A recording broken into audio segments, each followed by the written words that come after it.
Session is ending, so let's get started. Hi, Tammy. Oh, look, Tammy. All right. So welcome everyone to our session with Ewaso Lions. And during this session, you'll have a chance to meet and get to know the Ewaso Lions team, ask them some questions, and get to know their work better. My name is Joyce Wang, and I'm the Director of Conservation Partnerships at WCN. And I'll be moderating today's session. This is your chance to get to know Shivani, Jeneria, and Resson and learn about their work.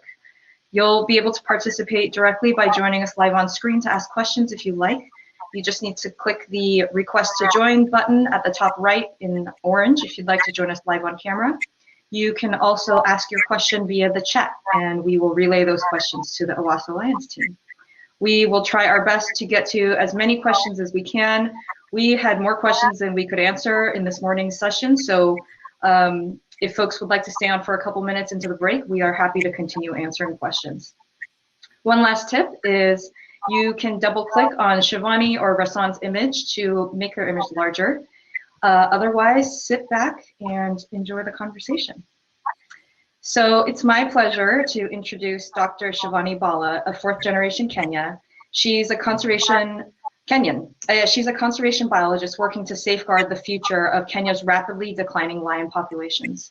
Shivani is Ewaso Lions, a Kenyan nonprofit 100% staffed by Africans that uses scientific research and community outreach to promote coexistence between people and lions who share habitats. Shivani received her PhD from Oxford University in zoology, focusing on lions living in community areas. She's a member of the African Lion Working Group, IUCN Cat Specialist Group, and KWS Large Carnivore Task Force. Shivani lives in Samburu National Park at the Ewaso Lions camp with her team and her two beloved dogs, Kura and Nanyuri. With Shivani today is Resson Kantai, the Deputy Director of Ewaso Lions, joining us from Nairobi. Resson is a dynamic and dedicated wildlife conservationist from Nairobi. After earning her master's degree in conservation management from the University of Oxford, she ran the education program at Save the Elephants in Kenya for 5 years. Resson is deeply committed to both traditional and non-traditional forms of education and is passionate about getting more Kenyans involved and engaged in conservation issues. Resson was also the youngest member to be elected by the Board of Conservation Alliance of Kenya. Resson applies her passion for community conservation by overseeing program management, operations, fundraising, partnership development, and strategic direction of the organization. Finally, also with us today is Jeneria Lekilelei, Ewaso Lions Director of Community Conservation. Jeneria joined Ewaso Lions in 2008 at the young age of 19. At that time, he spoke limited English and saw lions only as killers of his goats and cows. Ewaso Lions' flagship Warrior Watch program was born in 2010 out of Jeneria's inspiration and leadership.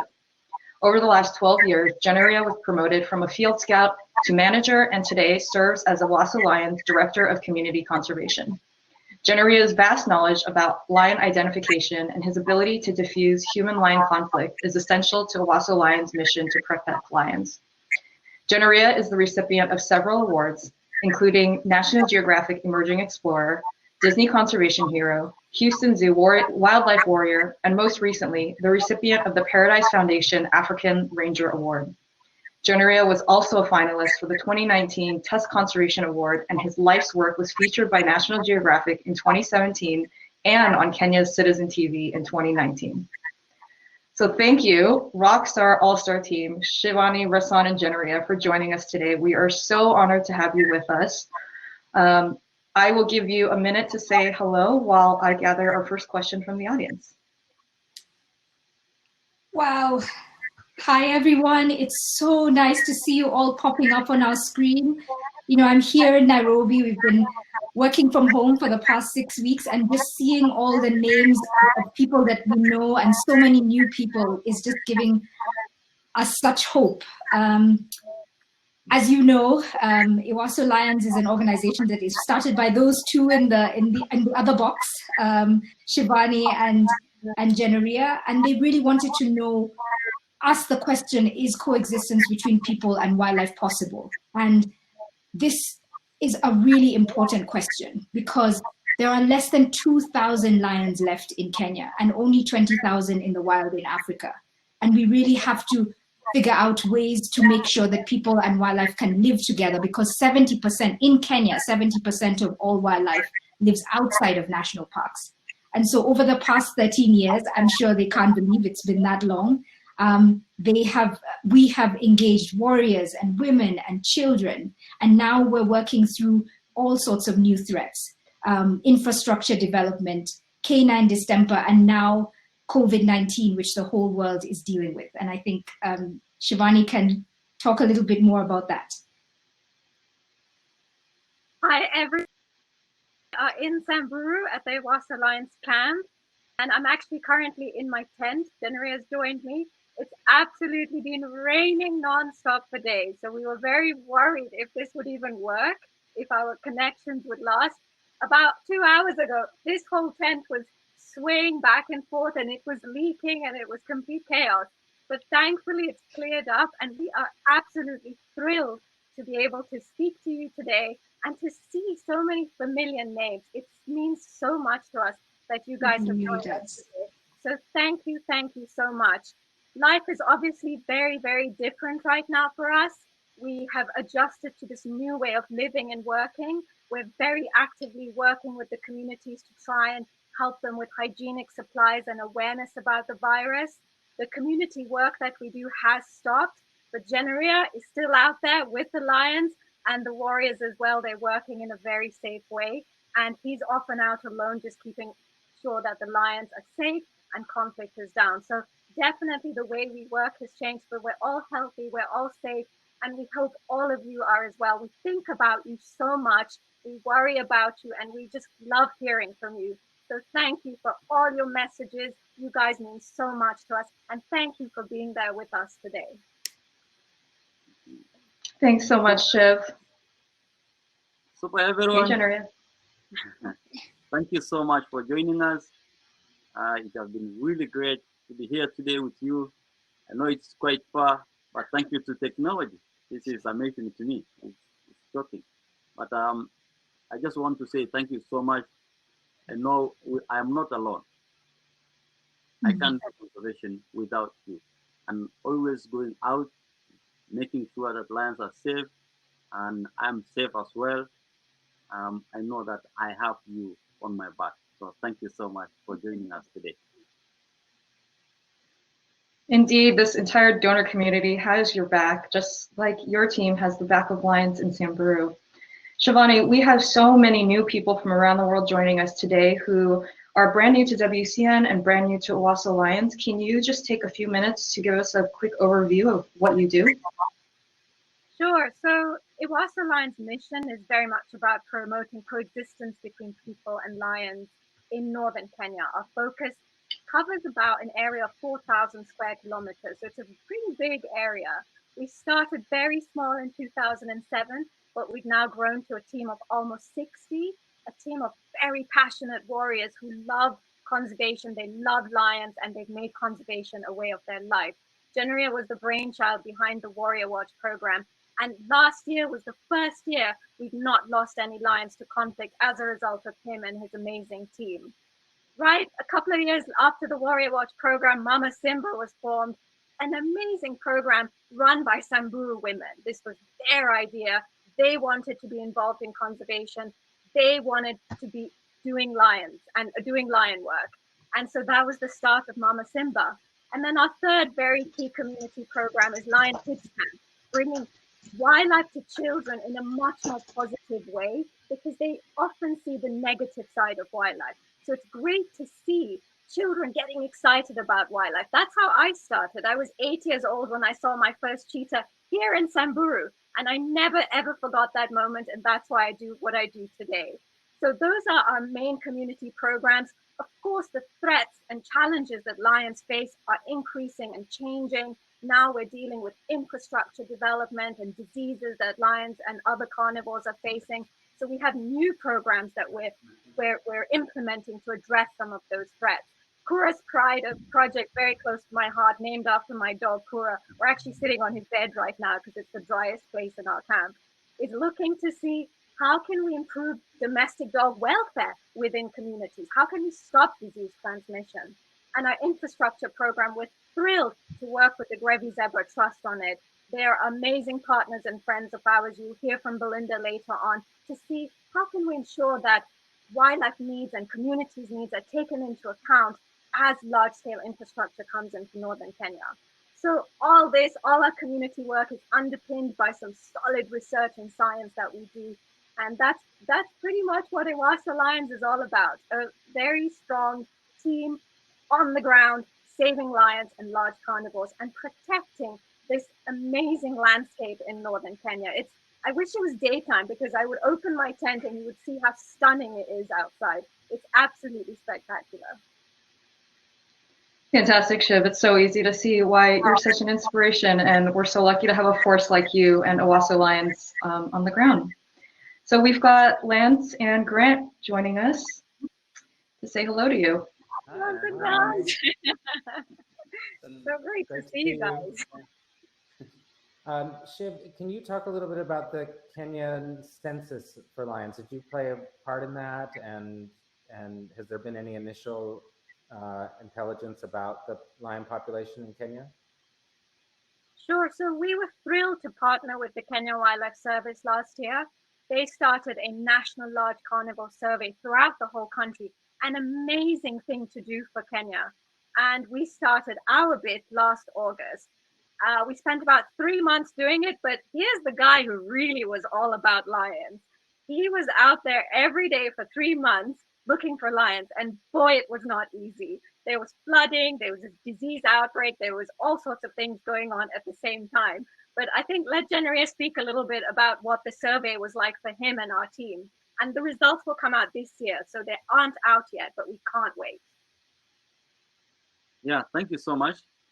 It has been really difficult because in these areas, some places are not even accessible.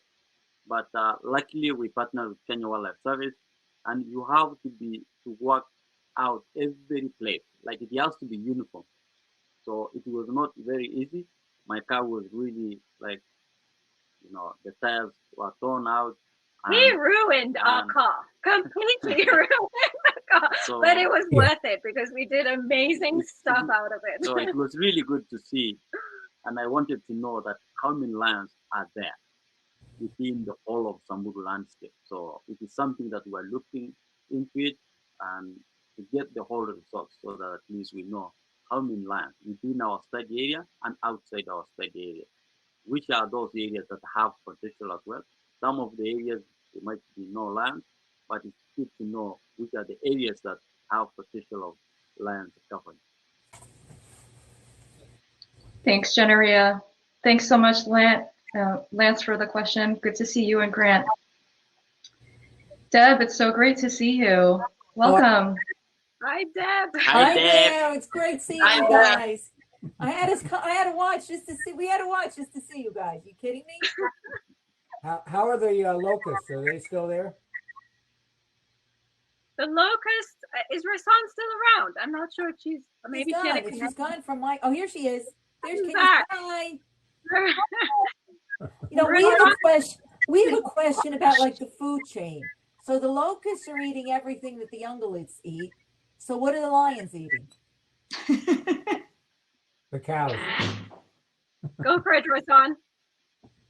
So Deb, your question was just what are the lions eating now? Well, if the ungulates eat what the locusts eat, and the locusts are still there chowing down, I mean, I thought they'd like eat and leave, but they're still there.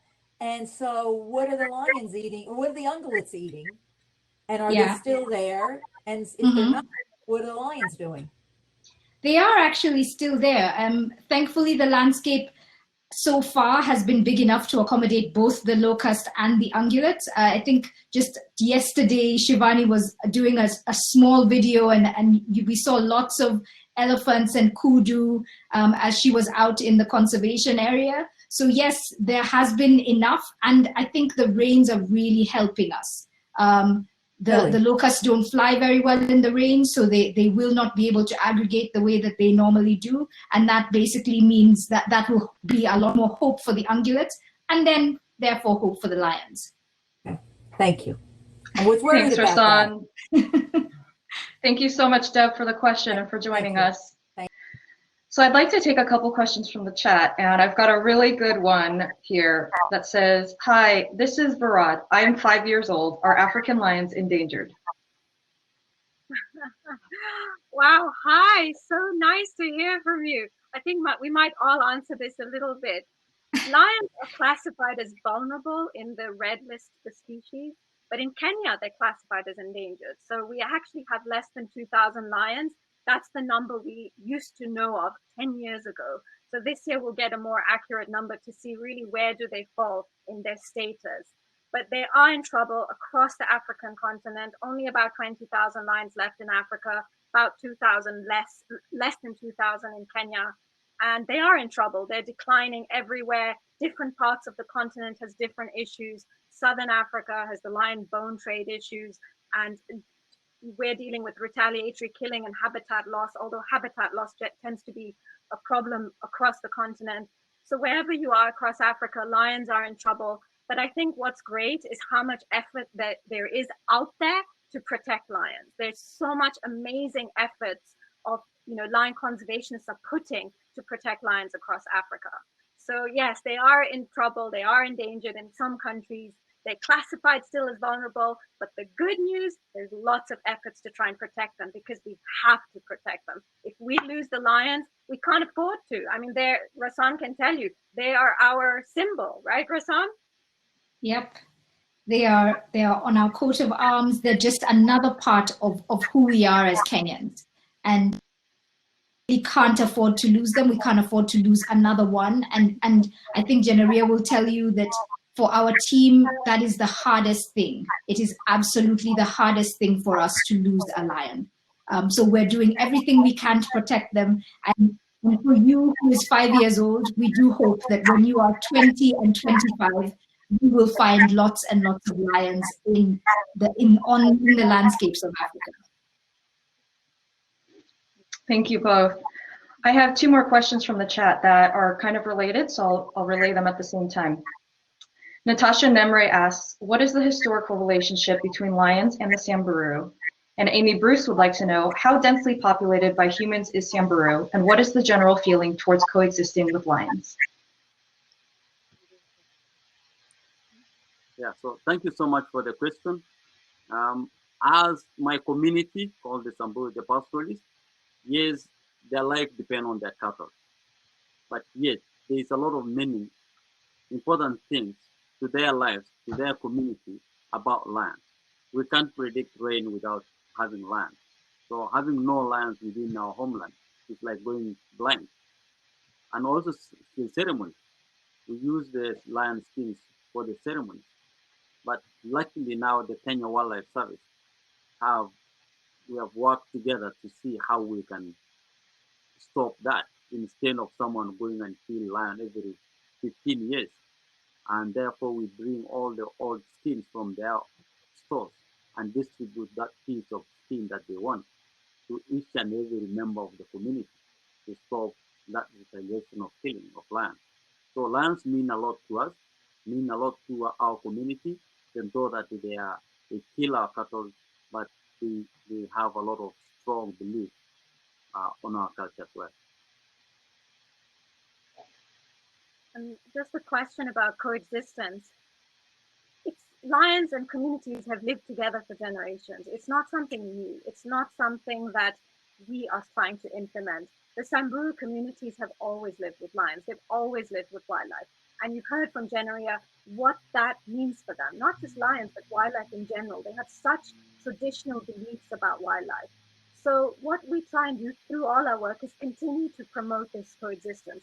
Of course, it becomes harder because the land available for lions is getting smaller. The food for lions is shrinking rapidly. So coexistence is much more difficult than it used to be 20, 30 years ago. But this is what we strive to do. We maintain what has always existed. We try and encourage that tolerance. We try and promote that coexistence.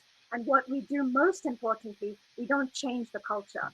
Everything we do is rooted in traditional knowledge, values, and beliefs that the Samburu communities have. And we believe that's what really makes it work. It's the Samburu communities promoting coexistence themselves through their own ways.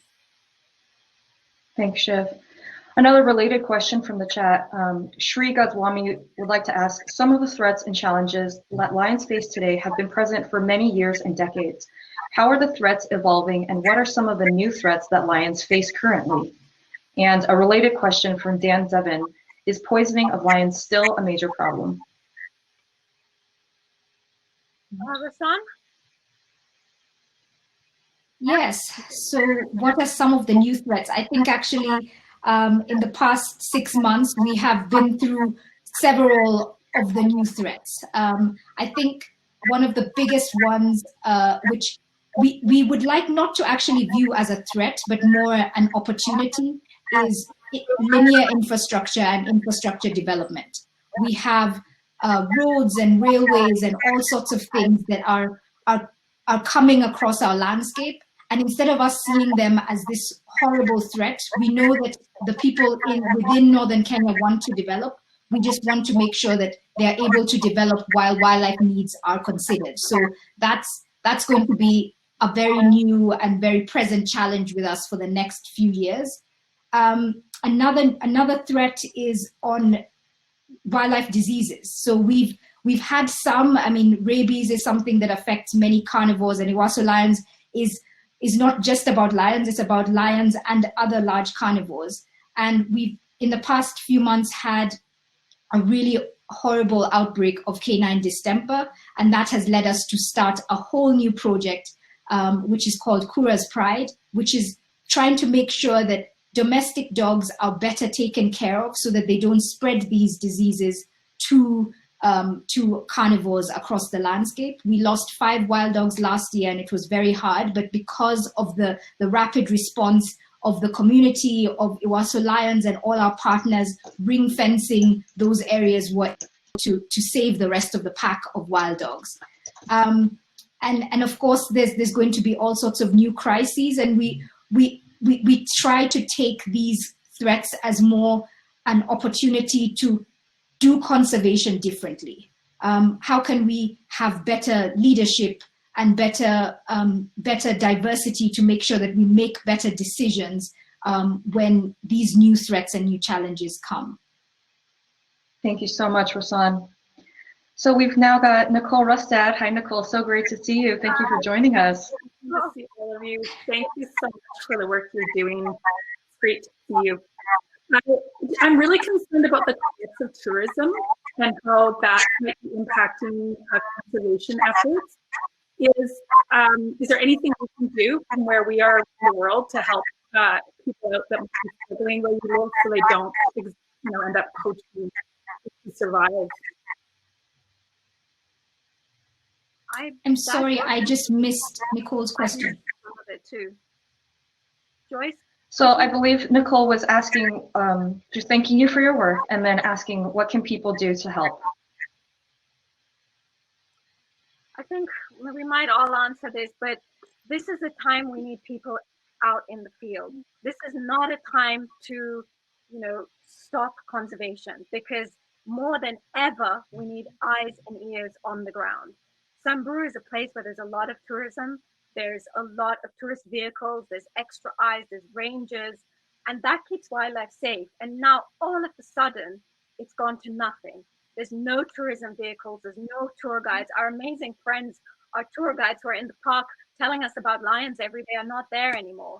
And this is a time we've got to keep people out there in the field. We've got to have more eyes and ears. We've got, for example, Jeneria's whole team of warriors are still out there. We as a team made it a priority. Not one of our team will stop working this year. We need them now more than ever. We have new warriors joining us in a few months' time. As soon as things settle down within the country, new team members will join us. We've got to get more people out in the field, and this is the most critical time.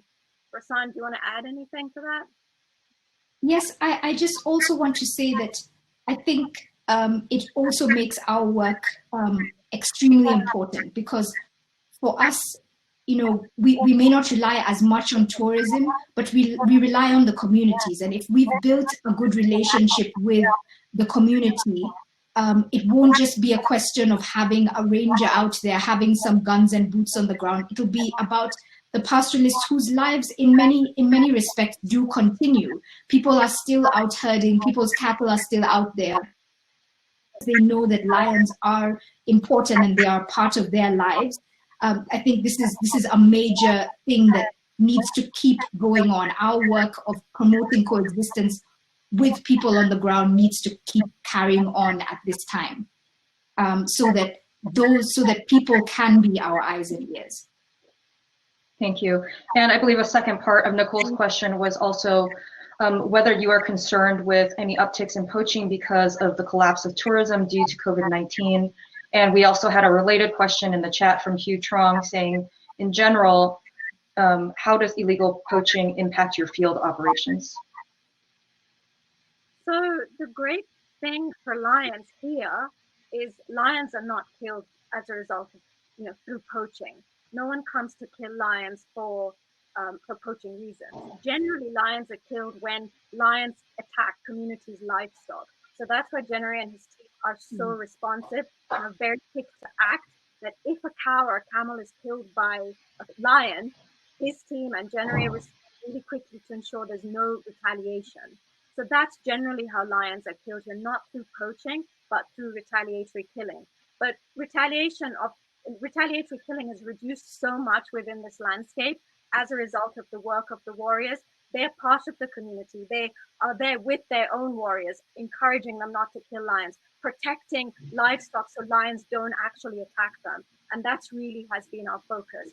But saying that, there are other places within, other places in Africa where, yes, poaching of lions is a problem. Mozambique, other countries in Southern Africa, that is a concern. But fortunately, in this area, it's not an issue we have to deal with. And I know a question I think had come up about poisoning. We actually don't have poisoning up in northern Kenya, but yes, it is a problem in other parts of Kenya. So I think what works for us and for, you look at the landscape, you look at the threats, and you work out what are the ways we can address that threat within this landscape that will actually be effective. And that's what we spent years doing, is developing these tools and methods that work for this landscape in northern Kenya. Thanks, Shiv. Thank you so much, Nicole, for your question and for joining us. We've got another question from David and Margie Berger. How many warriors are currently working in the community to help protect lions? So, thank you for the question. Now we have 19 warriors working within across the whole study area, making sure that they talk with their communities, change the community attitude towards lions. They update the community where the lions are, so that when they release their lions, the community are aware where to avoid without going direct to that place where the lions are. So, and hopefully by next year, we are planning to have more new warriors on the board within this landscape as well. Thanks, Jeneria. Mary, welcome to the Ewaso Lions Q&A. Can you hear us? Yes, hi. Hi, Shivani, how are you? I'm great, Mary. So nice that you're here. We're thrilled. Thank you for joining us. Oh, yes, I couldn't wait. Couldn't wait. But somehow I just came on. I've been on for a while, but it's just, everything's a little bit delayed. Mary, do you have any questions you'd like to ask the Ewaso Lions team?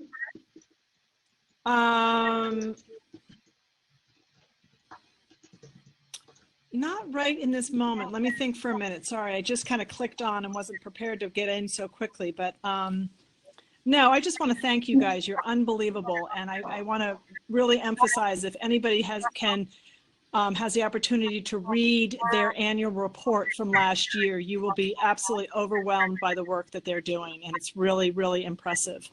And that's a great place to look and see what they're doing. It's really remarkable what they're doing. So I just wanted to put that 2 cents in. Thank you, Mary. Super. Thank you, Mary. Thanks, Mary. It's so good to have you with us. Yep. We've got another question from Don Gagney in the chat. Are there any updates on the road and railway construction coming through the area? Yeah, that's a good one for Resson. And hi, Don and Carol. We miss you guys. Hi, Don and Carol. Are there any updates? Well, actually, COVID-19 has actually slowed down a lot of our mega infrastructure projects because, of course, the government has had to funnel a lot of its money right now into fighting the virus. And, for us, this gives us a great opportunity to kind of pause and take our discussions with all of these people who deal with the infrastructure development in our area. We are able to really sit with them virtually and make sure that we're making better decisions. So the brief answer to that is that there has been a slowdown. A lot of this construction will not go ahead, at least for the next few months. But when it starts up again, we do hope, because we have been talking to them through this time, these past 2 months, our landscape infrastructure advisor, who we share with the Grebi Zebra Trust, Sarah Childs, has been working very, very hard to make sure that that wildlife needs are not forgotten as they work out what the next steps are supposed to be.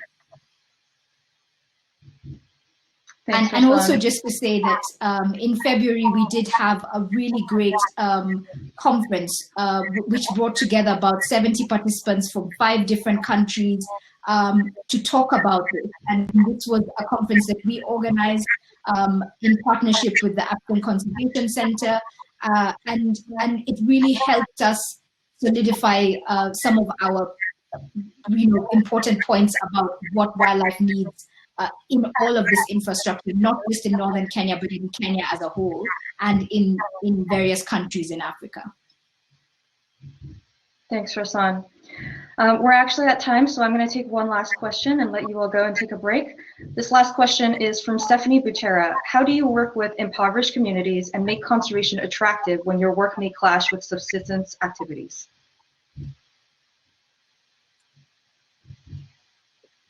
So I think we'll all answer this. Resson, you chip in as well. Samburu communities have always lived with wildlife. What they had not been involved in was conservation. And what we saw right from the beginning was this massive yearning to be involved in something positive. When Jeneria started the Warrior Watch program, half of them were very suspicious and said, but what have we done wrong? Why are you calling us? And then as soon as he said, no, this is good, this is conservation, they jumped at it because they'd never been involved in something positive before. So for them, they'd never been involved in conservation. They really wanted it. And it's the same with the Mama Simbas. Mama Simbas came to me. It wasn't me going to them saying, you've got to start conservation, you've got to do this, you've got to do that. They came and banged on my door or my zip tent and said, Shivani, please involve us in lion conservation. We want to do it. We can do just as much as the warriors are doing. So that's what's been really fantastic about our programs. The communities have made this a part of their lives. They felt neglected, they wanted to be involved, and that's really what makes it work. If they have such ownership over these conservation issues, and if it conflicts with their daily lives and the way they live, they figure it out amongst themselves. They know what's important to them, and conservation is important to them. So they have found a way to build it into their lives where they never used to have it before. But I don't know, Resson, Jeneria, anything to add? I mean, he started Warrior Watch and he saw how, he realized himself. In my community, when I first even myself started, I was really shocked and curious how can I make lions to live among my community, share the same land with our livestock without causing any problem. But if you look at the bigger picture, we all look lions as a problem. But since the conservation has started and showing us, yes, if we get these ambassadors and report to us who are dedicated to follow the land, and every morning they tell us that, okay, the lions are there, so you have to avoid. And then after we have seen that we can share the same land, this is the way, and use our own, knowledge that we use for many years. Then it becomes part of our life. Then we build trust with land. You see, it's not only a problem animal. If they have their own state, if they have their own wildlife, it's not every day that they will cause this problem. but we need to look at into a bigger picture as well. Perfectly said. Shivani, Jeneria, and Resson, thank you so much for joining us today and sharing with us about your work. You are all such an inspiration to us, and thank you so much for the amazing work that you are doing in Samburu to protect lions and to help its people. So well, that will wrap up this session, and we have a 10-minute break, and I invite you all to join us on the main stage at 1/4 for our Grevy's Zebra presentation. Thank you all. Bye. Bye. Bye.